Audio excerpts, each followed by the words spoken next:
Hello everybody, and welcome back to my video series, New Age to Jesus, short stories all through the decades. Today is the video about New Age. Today I will be discussing my experiences in the New Age, why it sucks, its very evil origins, and why Jesus is the answer. Welcome to New Age University, where there's no clear-cut story, because everything is a hodgepodge soup of 100 different things going on, because that's what New Age is, just a big blend mishmash of whatever works for you. That's where we get this idea of your truth, because it's all true. So whatever works for you is your truth. So that's what New Age is. I spent a period focusing on yoga and Buddhism. Now I'm in college. My dad passes away in the year 2000.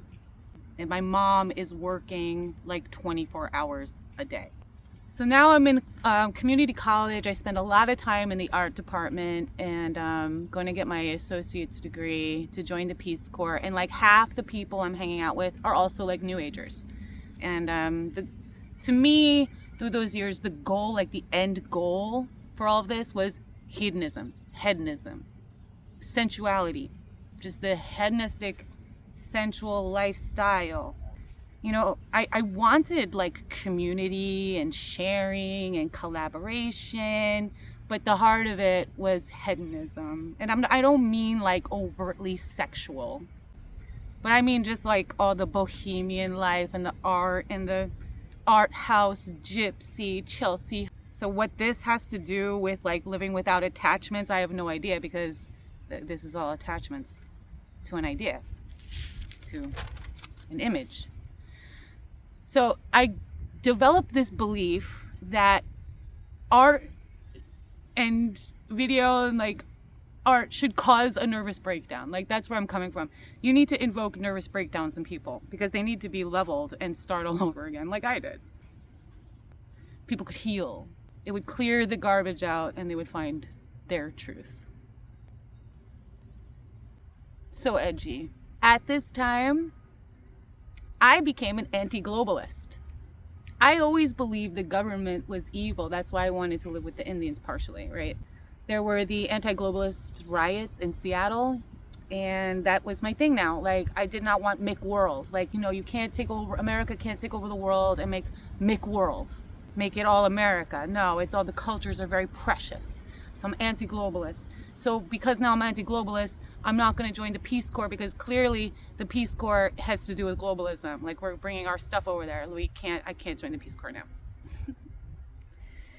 So like my home life, my social life, my friends, half the people are into astrology, big time astrologers, tarot, people reading the tarot.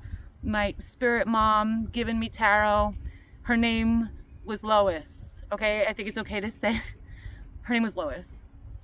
Tons of goddess idolatry in everybody's art, on the jewelry and the statues, getting into chakras, the Vedas, the Gitas, and just reading this stuff.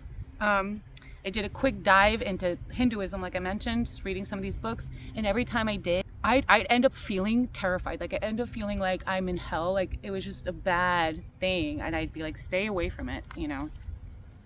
Lots of partying, lots of alcohol, the house is falling apart, artfully. I'm doing all kinds of things, like I'm all over the place. I got all these friends doing all these things. This one friend of mine brought me to her chiropractor, who did something called network spinal analysis. And you lay down face down, and he does a little touch onto your spine and awakens the Kundalini, and you go into a wave. And I did, like, I really went, my body went into a wave like this, like, you know, undulating on this table. Now I'm crying, and I'm like, I'm releasing so much. And then he gets on the table behind me and starts waving with me. Okay, I'm like, oh, this is so beautiful. He's like, let it go. This is just so beautiful. Now, I'm never fully immersed into any one thing at this point. I'm just like kind of getting a taste of all the little things, doing all the little different stuff, feeling real good about myself, and which is New Age, right? Lois, spirit mom, she's really into crystals now. She's selling them. She's getting them from all over the world and selling them on eBay. She's got a whole business and I'm getting this here, whatever. And most of her inventory are these crystals that were planted in different parts of the world from Atlantis and Lemuria. Like the Atlanteans and the Lemurians planted these crystals for us to find now when we need it, when the world is going to badness, and we're gonna need these crystals for healing. And I was, of course, really into it, like the yellow quartz and the pink quartz, and I'd hold it and breathe and be like, this is my little hospital. Okay. And my thesis at this point was that we were all one once in Atlantis, and something really went wrong and it was destroyed. I was like, it was probably like greed, and it was probably greed. And the survivors of this destruction swam to the shore and taught other people about everything. Like, they helped us build Stonehenge and the pyramids, and all of this knowledge is buried under the Sphinx. I mean, you've heard this before. Like, I'm not the only one who thought this or thinks this, whatever. That we can do all this stuff. Like, we could levitate things, we could heal, we could do everything, but all these things are being suppressed by organized religion, especially Christianity. Oh, okay, and the Bible. I can't get mad at anybody, and I'm not mad at anybody at all for like saying all these things about the Bible like you're an authority without ever having read it. Anyway, again, this is all very typical of New Age. It's very neural atypical for a New Ager, which is by design, by the way. I can't go into the whole thing here of where New Age came from. You'd have to kind of do that yourself. I'll give you some names. I'll give you this name, Madame Blavatsky. Madame Blavatsky. So she was a part of the spiritualist movement, the 1870s. All the Bohemians coming around. She's Russian. She started the Theosophical Society. She was part of reviving the ancient wisdom. And I was into that. Like, the ancient voices are coming back to bring us all the knowledge. So the ancient wisdom is underlying all of the world's spiritual religions, especially the Eastern religions. And it just becomes, again, this mishmash, hodgepodge of this, that thing, this thing, whatever your truth is, whatever's working for you. She was mainly into the Eastern religions. And so are most of us in the New Age who think that you're romanticizing that part of the world so much.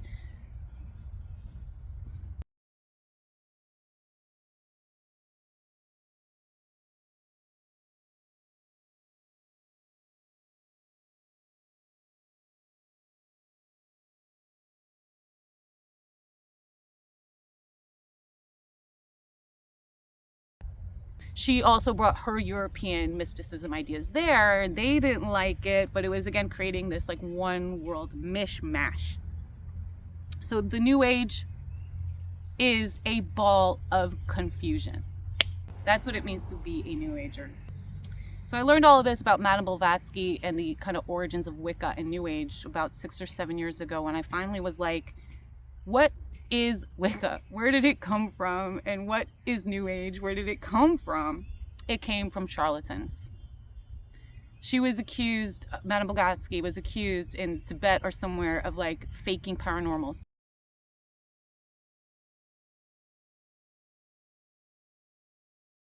stuff. These were liars and charlatans. And even if they really believed in it, it was 9/11, right? 9/11. None of this is in order, but like in 9/11, I did like a full Wicca circle. And I also kind of felt like, oh, America probably needs this. Like, we need a reality check, and we need to wake up and start loving one another. So really, no real core values and no real plans for my future. And I was really into Depeche Mode. That was it. At some point, I make the hardcore decision. I'm going to massage school. And I'm going to become a massage therapist. And that's really going to have to be the next video, because it's a whole other day. I don't got enough time for that. One thing I hear a lot from New Age to Jesus testimonies and the people telling them is that a lot of time they just came to a point where they were like, why is it always Jesus that gets ridiculed and not all this other stuff? Why is it always Jesus? And this one woman said, like, everybody's saying go this way, and this is the one thing say go that way. It's the only one saying go in this other direction. You know, why? Aren't we supposed to be the rebels? Aren't we supposed to be like the free thinkers? So why is it always this one thing? Don't investigate it. Don't ever look at this one. Don't make fun of this one. Turn away from this one. It's the one ruining everything. It's the one causing really deep down in your soul and in your primordial memory and your ancestors that this was the real problem.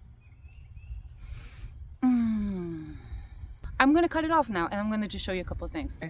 So it's been a very weird time the past month, because while I'm doing these videos, these short stories, and going back through the years and remembering these things and the details of it and going through it, at the same time, we are doing some deep cleaning, deep purging, trying to get some major work done. So I'm also been going through a lot of old art and old things. So it's been kind of wild like that.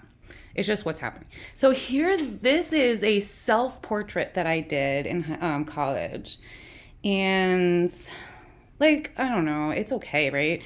My husband really likes it and wants to keep it. I'm like, I don't know, I'm all right, but we'll just put it away somewhere. But what I wanted to show you was, like, so here I am, I'm just being so like, oh, I'm being so, I don't know, what am I being here? Maybe I'm being peaceful. Maybe I'm peaceful. But check this out.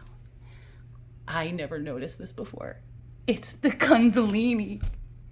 It's the Kundalini going down my spine. Oh, that was not on purpose. I didn't even know. Very strange.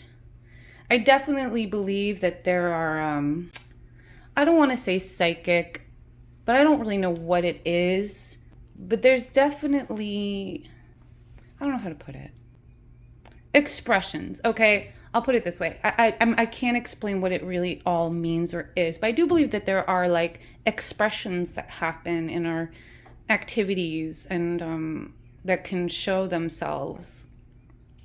And I'm not saying one way or another what it is or where it's from at this point, because I don't know. Like, I'm sure that there was at the heart something about my life that was Kundalini, and it's expressing itself in this painting, or maybe not. I don't know.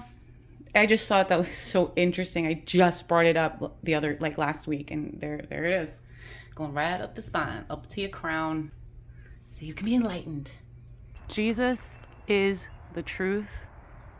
He is the way, and he is the life, and nobody comes to the Father except through him. The way is narrow, and he wants you. He wants all of us. See you next time.